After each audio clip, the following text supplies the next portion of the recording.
I'm Drew Paul Bell, and in this video we have a question from our friend Mishi Kim.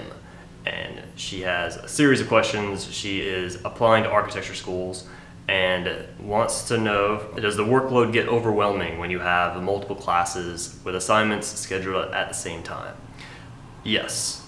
Yeah, it can get very overwhelming. I find that there were mostly two different points in the semester where this was especially a problem, and it was always midterms and final exams.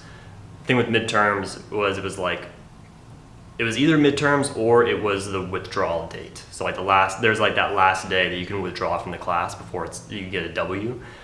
That time period was always a hectic time period. I think a lot of teachers, when they're laying out their syllabus, they put kind of like an assignment before that period so that then students will kind of know if they should get a W or if they should withdraw or not. But when every teacher does this, and it kind of compounds, and there's a lot of assignments due right at that time. So those are two kind of major time frames where you can have a lot of assignments due in multiple classes. And I can only speak to my own experience, but in my university, we had what's called the 2+3 system. So the first 2 years we were doing mostly core classes. We had studio and one or two other architecture classes, but then we had mostly 2 to 3 core classes during that same time period. And so when we had that, that contrasted with the last 3 years of his school where we mostly had all architecture classes. So say we were in studio in the afternoons, but then we also had like structures or architecture history or environmental technologies and building systems. So the last 3 years, those teachers that were making those assignments, they all sat in the same offices that morning. They all kind of worked together. They were all in the same department. So it was a lot easier to make sure that there were no collisions like that. Most teachers are not jerks. Like there's one or two that are, but most of them are not. And so especially once you get to those years where you're taking mostly architecture classes and all the teachers know each other and they kind of are aware of the rest of the curriculum, they tend to avoid trying to do that because they know that it's only going to hamper your productivity, the products that you make, the designs and the homework that you do. It's not going to be as effective because of this kind of if you're having to do too many things at once. The teachers are not trying to screw you over. They really mean well and they want you to learn a lot. So when you can help it in like the last couple of years, it doesn't seem to be that big of a problem. You can always work with it. In the first few years, maybe it's more complicated, but core classes, for me anyway, didn't ever seem to be quite as hard as studio. It was kind of like there was studio and then the other stuff was down kind of supportive of studio.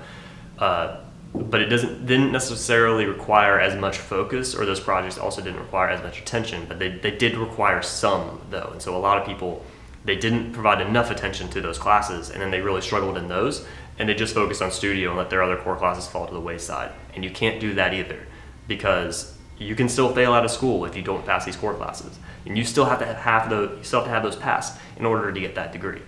So it's all about a balance, but usually studio professors and teachers in general will work with you on those kinds of things. So don't like not go to architecture school because you're worried about that, I guess is what I'm trying to say. Is there time at all for a social life? In architecture school, your social life kind of has to adapt for the amount of work that you do, and it adapts for your lifestyle, for lack of a better word. Like, you're going to be up in studio a lot, and so a lot of times your lifestyle kind of adapts to that, meaning you make friends with people up in studio. And I know when I was in school, like most of my socialization happened in studio or in my other classes. I didn't do a lot of going out and doing things outside of school when I was in school. And part of me wonders if I had managed my time better, could have I done that? And I probably could have. I guess I got out and did some things, but mostly, I mean, my friends were in studio.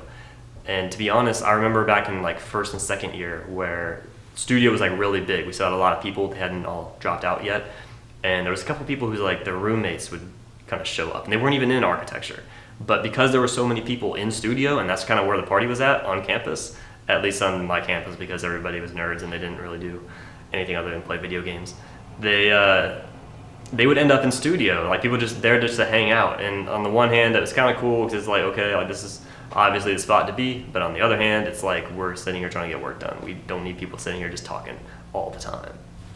So yeah, your social life becomes kind of a struggle, and it can become really a grind at times. But you're in studio, and you're not the only one going through that. Like, there's lots of other people who are too, and so not only are they there, you also have that kind of added camaraderie around the shared experience of like everybody together, not having a social life outside.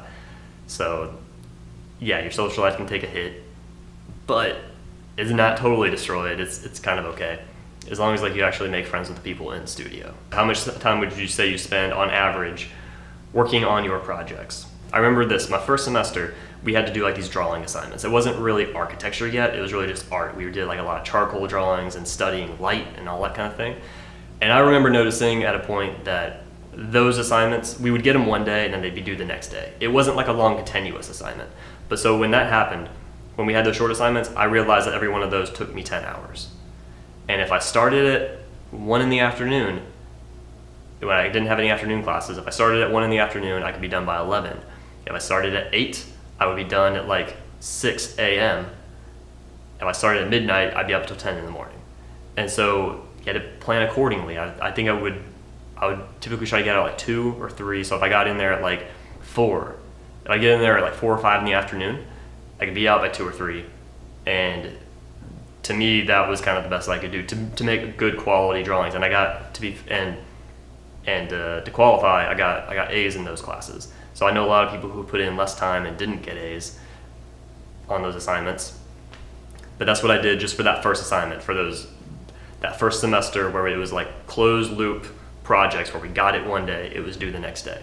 Now, the longer projects, for longer design projects, these are going to take several weeks for you to design. We had a 16-week semester. Usually they would have like the first 4 weeks or so, maybe about the first 6 weeks. They would kind of have you do like other things, like site analysis, building the site model. You would do like some artsy, like you would like map like your feelings about the site, essentially. And it was kind of like this, basically it was an art project. And they never quite said it like that, but it was supposed to become like inspiration for the design later on. I find it hard to fake that, but for whatever reason, that's what happened. So we would do that for like 6 weeks, 4 to 6 weeks. And then the last like 10 weeks of the 16-week semester, we would spend those last 10 weeks on the design of the project. There'd be a midterm review halfway through, there would be like pinups here and there, but that's how long it took per semester. On the day-to-day, I mean, it would really depend on how much time I could put in the studio, and it was kind of just a judgment call of if I was getting blocked, if I was getting like writer's block, so to speak, designer's block, I don't know what you call that. But if I remember, like, if I would struggle with that, I mean, it really just kind of filled all the time, is really what it was. I wish I could tell you like a number of hours. Like, I work between 40 and 55 hours a week out in the office usually these days.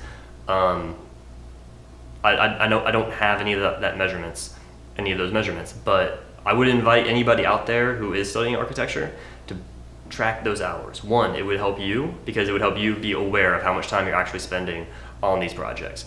And you could even, if you know what your data is, then you can work on improving that data by working faster, being more productive, or working longer and putting more time in on it, and seeing how that time affects the project and how you work within that.